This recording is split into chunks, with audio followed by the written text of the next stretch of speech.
कहते हैं कि ये इंडस्ट्री अक्सर एक्टर्स को टाइपकास्ट करने की कोशिश करती है। आज जिस पर्सनालिटी की मैं बात करूंगी, ये इंडस्ट्री के सबसे ज़्यादा टाइपकास्ट एक्टर है, लेकिन टाइपकास्ट होना इनके लिए बहुत ही फायदेमंद साबित हुआ। अगर इन्होंने इंडस्ट्री में 35 साल निकाले हैं, तो उसमें से 20 साल तो उन्होंने एक ही शो को दे दिए हैं। टीवी पर लोगों ने इतना इन्हें देखा है कि ये लोगों की फैमिलीज का हिस्सा बन गए हैं, और आलम ये है कि इनके डायलॉग्स जो हैं वो कल्ट बन चुके हैं।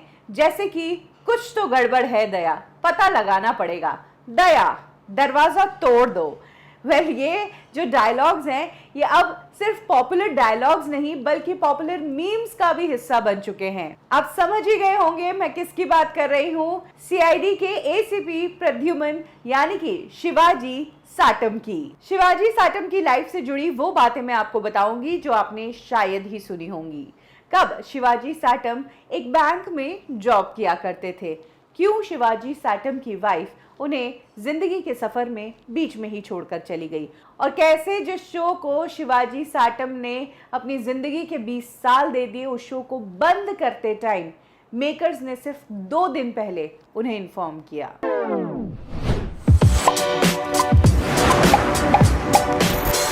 21 अप्रैल 1950 को शिवाजी साटम का जन्म महिम में हुआ। उनके पिता एक गैरेज में काम किया करते थे और ये पूरी फैमिली एक चौल में रहा करते थे।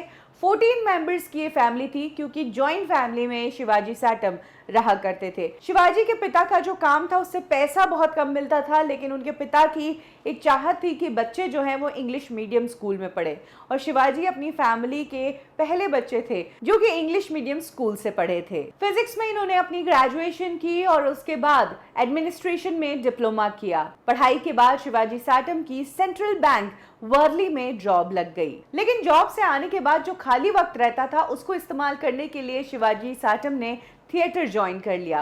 वो थिएटर सीखने लगे और धीरे धीरे बैंक जॉब के साथ साथ अपनी थिएटर वाली लाइफ को मैनेज करने लगे। इनिशियली वो सीखते थे, लेकिन एक टाइम वो भी आया जब वो परफॉर्म करने लगे, और इसी दौरान बैंक के पूरे ग्रुप का एक कंपटीशन था थिएटर का, जब उन्होंने बैंक की टीम की तरफ से एक प्ले किया था, और उसी प्ले में मराठी एक्टर बाल धूरी आए थे जिन्होंने रामायण में दशरथ का किरदार निभाया था। उन्हें शिवाजी का काम बहुत पसंद आया और उन्होंने शिवाजी को ब्रेक दिया म्यूजिकल प्ले संगीत वराड़ में, और यहाँ से उनका प्रोफेशनल थिएटर ग्रुप का सफर शुरू हो गया। थिएटर में ज्यादा पैसा नहीं था, लेकिन पैसा कमाने के लिए वो जॉब तो ऑलरेडी कर रहे थे और बैलेंस भी उन्होंने अच्छे से किया। थिएटर से मराठी सिनेमा का रास्ता खुला और मराठी टीवी का भी रास्ता खुला। इस दौरान फिल्मों में आने के लिए शिवाजी साटम को नाना पाटेकर और महेश मांजरेकर का बहुत बड़ा हाथ रहा। उन्होंने बहुत कॉन्फिडेंस दिखाया और उन्होंने कहा कि तुम कर सकते हो।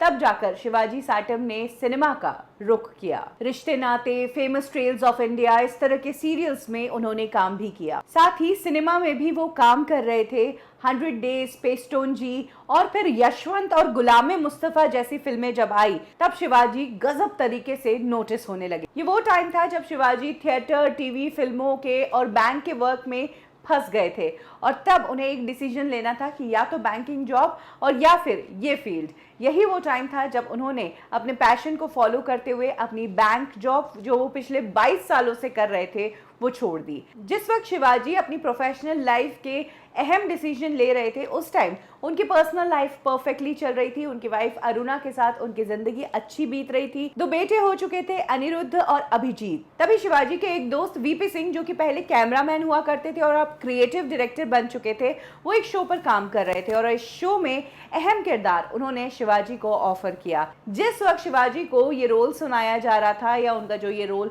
नरेट किया जा रहा था, तब उन्होंने ऐसा कुछ सोचा था कि ये शो 2 साल भी चल जाए तो बहुत बड़ी बात है। ये वो टाइम था जब सैटेलाइट चैनल्स काफी पॉपुलर हो रहे थे, नए नए चैनल्स खुल चुके थे और वीकली सीरियल्स बनने लगे थे। तब टीवी में कंटेंट की जबरदस्त डिमांड बढ़ी और एक के बाद एक नए नए शोज बनाए गए, और तब सीआईडी नाम का ये शो इजाद हुआ। जिस वक्त सीआईडी में एसीपी प्रद्युमन के किरदार के बारे में शिवाजी को नरेट किया जा रहा था, तब उन्होंने सोचा था कि ये शो 2 साल और ज्यादा अच्छा हुआ तो 5 साल चल जाएगा। उन्हें क्या पता था कि ये सफर जनवरी 1998 से जो वो शुरू कर रहे हैं वो खत्म होगा अक्टूबर 2018 में। टीवी में एक रेगुलर शो का हिस्सा बनना एक काफी लेबरस जॉब है। आपको हर रोज सेट पर होना पड़ता है, हर रोज कुछ नया देना होता है और आप ऐसे में फंस जाते हो, दूसरा काम नहीं ले पाते हो। लेकिन शिवाजी ने इस दौरान वक्त निकालकर दूसरा काम भी किया। इसी दौरान उनकी फिल्म आई वास्तव,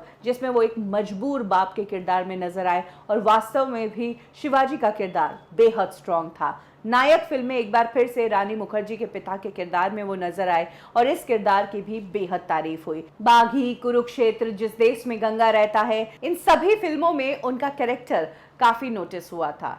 शिवाजी अपने करियर के टॉप टाइम पर थे, उनकी लाइफ बेहद सही चल रही थी, लेकिन इसी दौरान उनकी जिंदगी में एक ऐसा हादसा हुआ कि उनका परिवार बिखर कर रह गया।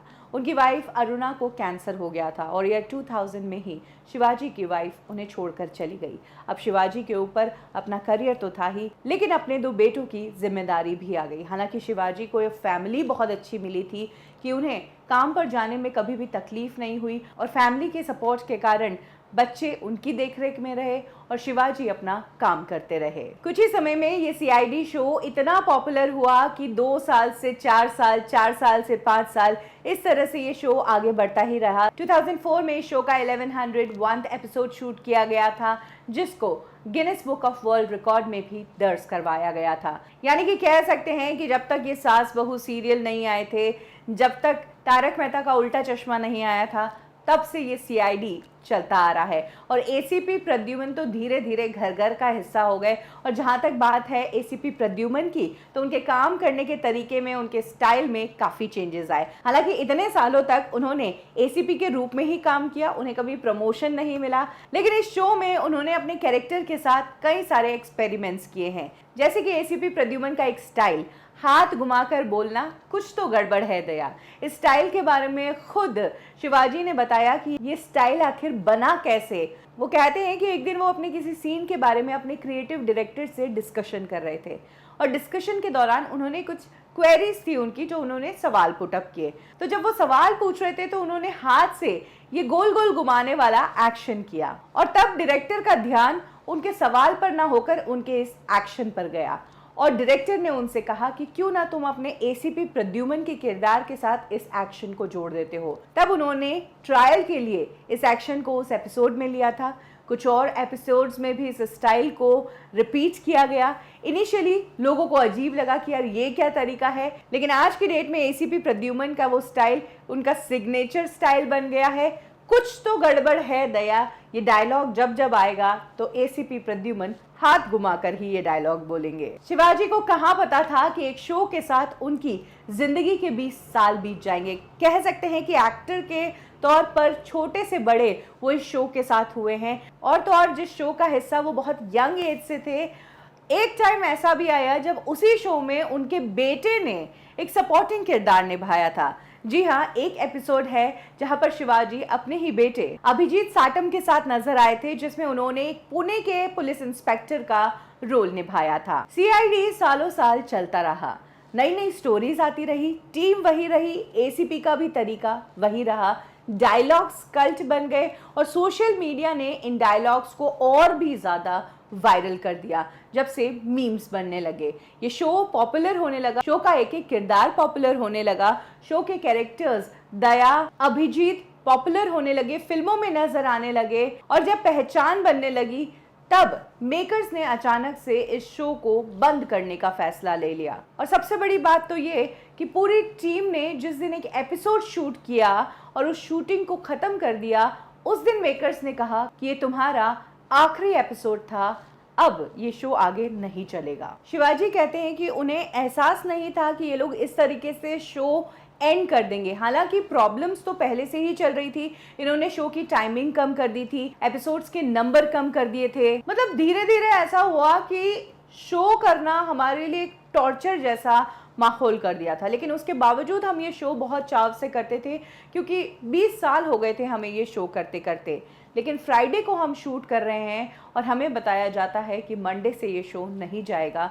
उस दिन बहुत बुरा लग गया था। शिवाजी को बड़ा दुख हुआ कि जिस शो को 20 साल दे दिए, 2 दिन में वो शो बंद कर दिया गया। कहा जाता है कि मेकर्स और चैनल के बीच कुछ डिस्प्यूट था, जिसके कारण सीआईडी शो को बंद करना पड़ा। हालांकि कुछ रिपोर्ट्स तो ये भी कहती है कि शो में बहुत रिपीटेड कंटेंट है या फिर शो के अंदर काफ़ी मिस्टेक्स भी है, लूप होल्स है। लेकिन ऐसे में वो कहते हैं कि जिस चैनल पर ये शो आता था उस चैनल पर और भी ऐसे शोज़ हैं जिसमें मिस्टेक्स है, जिनका कंटेंट इतना अच्छा नहीं है, उसके बावजूद वो शोज़ चल रहे हैं, हमारा शो ही क्यों बंद किया गया। शिवाजी ने ये भी बताया कि किस तरह से शो के बंद हो जाने के बाद काम के लिए उन्हें लंबे समय तक इंतज़ार करना पड़ा था। हालांकि 2 साल तक तो उन्हें काम नहीं मिला और उसके बाद पिछले 1 साल से तो लॉकडाउन ही लगा हुआ है। यही कारण है कि अब फिल्मों में छोटे मोटे किरदार उन्होंने फिर से निभाना शुरू कर दिया है और नए काम को देखना शुरू कर लिया है। वैसे शिवाजी का थिएटर और एक्टिंग की तरफ ये लगाव ही है कि वो इस उम्र में भी इस इंडस्ट्री में काम करना चाहते हैं, क्योंकि अगर बात करें शिवाजी के फैमिली की तो अब उनके बेटे बड़े हो चुके हैं। उनका बेटा अभिजीत जो है वो ऑलरेडी फिल्में बनाते हैं और दूसरा बेटा अनिरुद्ध विजुअल इफेक्ट्स का काम करता है। तो ये है कहानी हमारे टीवी के फेवरेट एसीपी प्रद्युमन की, जो पिछले 20 सालों से स्क्रीन पर सेम रोल निभाते नजर आए। इस रोल ने भले ही उन्हें टाइपकास्ट किया हो, भले ही लोगों ने कहा हो कि यार अब तो सीआईडी को बंद कर लो, लेकिन कहीं ना कहीं ये शो, इसके कैरेक्टर्स, वो सब कल्ट बन गए। शिवाजी साटम की कौन सी फिल्म या कौन से टीवी सीरियल का कैरेक्टर आपको बेहद पसंद आया, कमेंट सेक्शन में ज़रूर शेयर करें। कब, क्यों और कैसे में अभी के लिए बस इतना ही। फिर मिलेंगे बॉलीवुड की एक और स्टोरी के साथ। लाइक करें हमारा फेसबुक पेज बॉलीवुड ठिकाना, फॉलो करें हमें इंस्टा पे और सब्सक्राइब करें हमारा यूट्यूब चैनल बॉलीवुड ठिकाना।